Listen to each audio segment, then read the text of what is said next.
రాకుమారిలా కనిపిస్తున్న ఈ అమ్మాయి ఇందులేఖ, మన కథానాయిక. ఓ మధ్యతరగతి కుటుంబానికి చెందిన చిన్న కూతురు. ఇందుకి ప్రియమైన అక్కయ్య పావని పెళ్లి జరుగుతూ ఉంటుంది. అబ్బాయి వారు కట్నంగా 20 లక్షలు అడిగి ఉంటారు.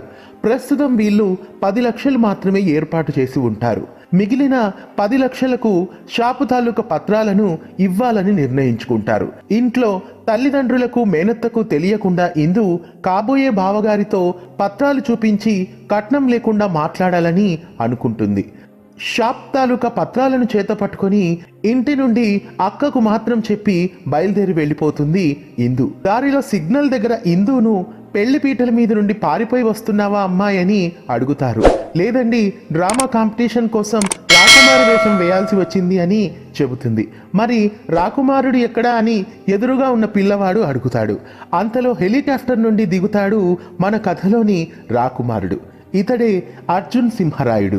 జీవితంలో అన్నిటికంటే డబ్బే ముఖ్యమైందని భావించే వ్యక్తి. కానీ ఇతడు డబ్బు వెనకాల పడే వ్యక్తి కాదు, డబ్బే ఇతడి వెనక పడాలి అని అనుకుండే వ్యక్తి. ఇండియాలోనే ఒక గొప్ప ధనవంతుడు. వైజాగ్లో తాకట్లో ఉన్న రాజ్మహల్ని కొనడానికి వచ్చి ఉంటాడు. వాస్తవానికి ఆ రాజ్మహల్ అర్జున్ చిన్నాన్న తాకట్టు పెట్టి ఉంటాడు. చిన్నతనంలోనే అర్జున్ను తన అక్కయ్యను ఆస్తంతా లాగేసుకొని ఇంటి నుండి తరిమేసి ఉంటాడు. జీవితంలో మంచితనాన్ని ఆ రోజే చంపేసుకొని ఉంటాడు అర్జున్. ప్రస్తుతం చిన్నాన్న తాకట్టు పెట్టిన తన రాజ్మహల్ను మళ్ళీ తన కైవసం చేసుకుంటాడు. ఇక అర్జున్ కొన్న ఆ రాజ్మహల్లో తన బిజినెస్ ప్రమోషన్స్ కోసం ఓ ఫ్యాషన్ షోను ఏర్పాటు చేస్తాడు. ఆ ఫ్యాషన్ షో దగ్గరికి అర్జున్ అక్కయ్య అంజలి వస్తుంది. అర్జున్ తన అక్కయ్యను ప్రాణంగా ప్రేమిస్తాడు. రాజ్మహల్ను ఎందుకు కొన్నావు అర్జున్ అని అడుగుతుంది. బిజినెస్కు పనికొస్తుందని కొన్నాను అని చెబుతాడు. మన ఇంటిని నువ్వు మార్చేయబోతున్నావా అర్జున్ అని అడుగుతుంది. అక్కయ్య అది ఒకప్పుడు మన ఇల్లు అంటూ తన అక్కను ఫ్యాషన్ షోలో అందరికీ పరిచయం చేస్తాడు. మరోవైపు ఇంట్లో ఇందు కనపడలేదని కంగారు పడుతూ ఉంటారు.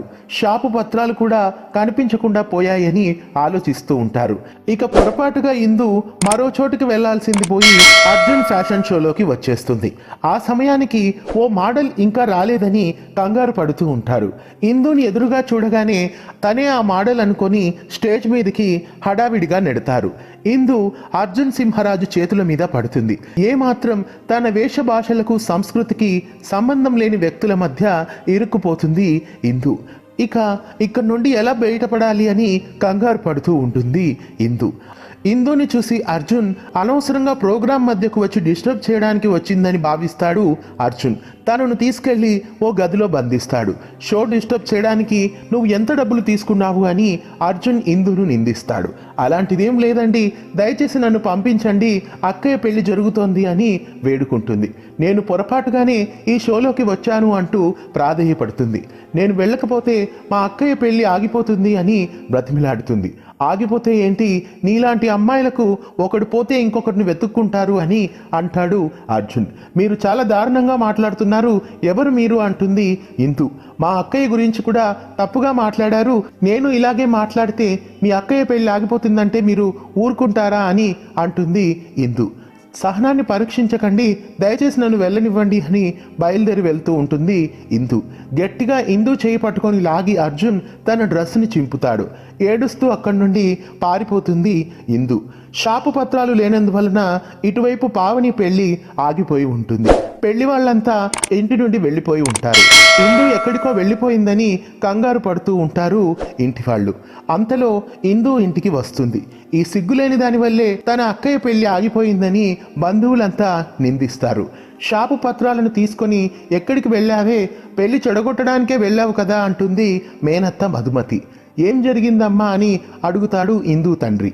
జరిగిందంతా చెబుతుంది ఇందు. నన్ను ఇకపై నువ్వు అమ్మ అని పిలవకు అంటుంది తల్లి గౌరమ్మ. పావని సొంత అక్కయ్య అయితే ఇలాగే చేసుండేదా అంటుంది మధుమతి. నువ్వు సొంత కూతురివి కాదని ఇవాళ నిరూపించావు ఇందు అంటుంది ఇందు తల్లి. ఇక చాలు అక్కయ్య, ఈ విషయాన్ని ఎప్పుడు గుర్తు చేయవద్దని చెప్పాను కదా అంటాడు ఇందు తండ్రి. నన్నేం చేయమంటావురా, 10 ఏళ్ల క్రితం గౌరమ్మ అక్క దీన్ని ఇక్కడికి తీసుకురాకుండా ఉండుంటే ఇవాళ ఇలా జరుగుండేదా, ఎలాగైనా చేసుకోండి మీ ఇష్టం అంటూ వెళ్ళిపోతుంది మధుమతి. బాధపడుతున్న ఇందును దగ్గరికి తీసుకుంటుంది పావని. ఇక చూపులు కలిసిన శుభవేళ కథలో తర్వాత ఎలాంటి మలుపులు చోటు చేసుకోబోతున్నాయో తరువాయి వీడియోలో చూద్దాం. వీడియో కింద ఉన్న సబ్స్క్రైబ్ బటన్ని క్లిక్ చేయడంతో పాటు పక్కనే ఉన్న బెల్ ఐకాన్ని యాక్టివేట్ చేయండి.